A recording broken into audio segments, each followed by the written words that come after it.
తిరుపతి జిల్లా టీటీడీ పరిపాలనా భవనం వద్ద మంగళవారం కాంగ్రెస్ పార్టీ ఆధ్వర్యంలో ధర్నా. మీడియాతో మాట్లాడుతున్న కేంద్ర మాజీ మంత్రి చింతామోహన్.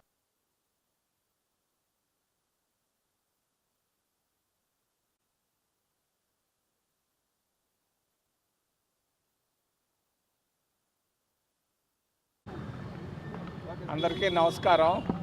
క్లుప్తంగా 4 అంశాలు 2 నిమిషాల్లో మాట్లాడేస్తాను. ప్రమాదం జరిగింది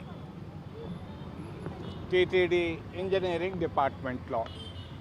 ఇంజనీరింగ్ డిపార్ట్మెంట్ నుంచి మరి 100 కోట్ల ముడుపులు అందాయి అని అంటున్నారు. దానిపైన వెంటనే నేను అడిగాను 10 రోజుల నాడు.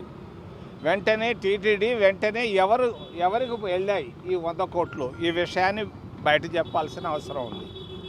రెండవది దర్శనాలు. గత కొన్ని సంవత్సరాలుగా దర్శనాలు, బ్రేక్ దర్శనం టికెట్లు అమ్ముకుంటున్నారు బ్లాక్లో. పెద్దలే అమ్ముతున్నారు, పిల్లోళ్ళు చిన్నోళ్ళని సంగతి నేను మాట్లాడటంలే. పెద్దలే అమ్ముకుంటున్నారు, బయటపడకుండా సీక్రెట్గా అమ్ముకుంటున్నారు. ఆ పెద్దలు ఎవరు? కనీసం ఇప్పుడన్నా ఆపమని నేను డిమాండ్ చేస్తున్నా. మూడవది మంగళవారం దర్శనం స్థానికులకు ఇవ్వమని మేము డిమాండ్ చేస్తున్నాం.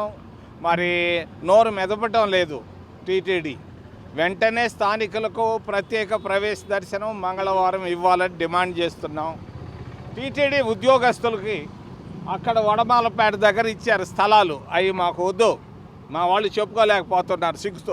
3 లక్షలు కట్టారు. వెంటనే వాళ్ళకి అలిపేరు దగ్గర దైవలోకలో వాళ్ళకి ఇవ్వాలని మేము డిమాండ్ చేస్తున్నాం.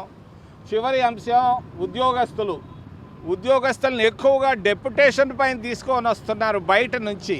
ఈ డెప్యుటేషన్లన్నీ ఆపేసి ఇక్కడ మా వాళ్ళు మేధావులు, మా టీటీడీ ఉద్యోగస్తులు వాళ్ళు చేయగలరు కాబట్టి డెప్యుటేషన్లు బయట వాళ్ళని ఆపేసి ఇక్కడ ఉన్నటువంటి ఉద్యోగస్తులకే, టీటీడీ ఉద్యోగస్తులకే ఆ స్థానాలు ఇవ్వాలని డిమాండ్ చేస్తూ, ముఖ్యంగా ఈ 100 కోట్లు బయట రావాలి.